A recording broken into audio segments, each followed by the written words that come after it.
Welcome to Gonzo Island, land of fantasy, fiction, and farce, where the weird and the wacky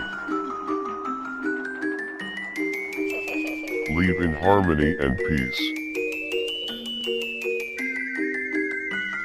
with the occult, offbeat, and outlandish.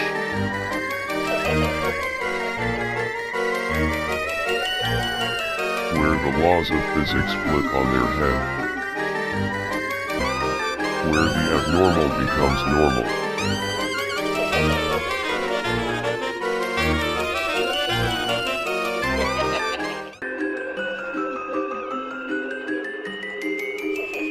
Welcome to Gonzo Island.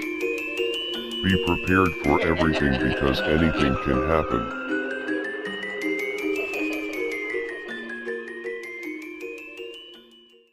Scientific evidence has long held that the planet we live on is basically a solid, slightly oblong, wet sphere enveloped by a multi-layered coat of gases we like to call our atmosphere.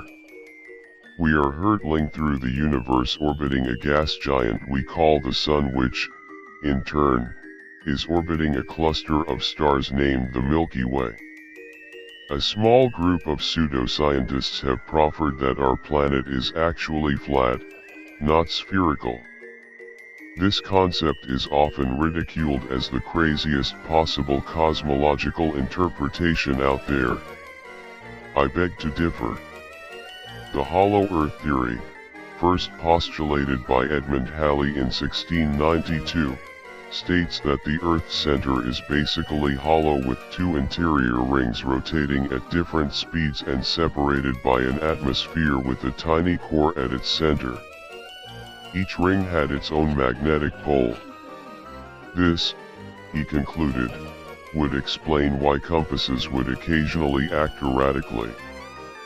He further conjectured that escaping gases from these atmospheres caused the aurora borealis effect.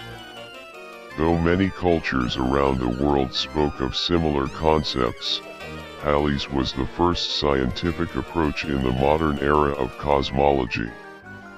This notion was further advanced by mathematician L. E. Clerk Milford in 1781, who believed that humans actually emerged from the center via deep caverns where 10 to 20,000 families might still be living. Throughout the 19th century, scholars would lend their ideas on how hollow the Earth was, how many rings exist, and whether or not entry holes existed at the poles. Even writers added their 2 cents worth, most notably Jules Verne in his famous book, Journey to the Center of the Earth, written in 1864. Enter cellular cosmogony. But there's one theory that tops them all.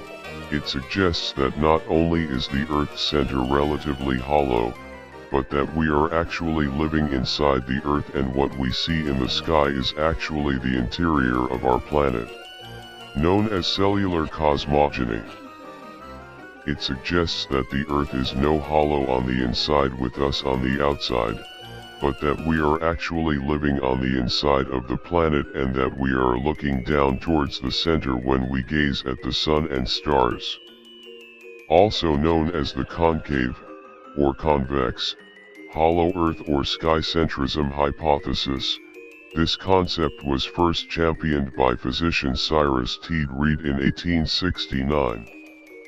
Reid often experimented with alchemy mixed with electricity and magnetism, and during one experiment he accidentally electrocuted himself and passed out. When he came to, he proclaimed that an angel had visited him, divulged all the secrets of the universe, and proclaimed him to be the new Messiah. Changing his name to Koresh, the Hebrew version of Cyrus, he started a cult he named Koreshanity and moved it to Estero, Florida, where he invented the rectilineator, his personal instrument to measure the concavity of the Earth and therefore provide scientific proof of his hypothesis. The Koreans believed that the entire universe existed inside a giant, hollow sphere. They conducted experiments to confirm their beliefs. They founded a printing facility, boat works, cement works, sawmill, bakery, store and hostelry.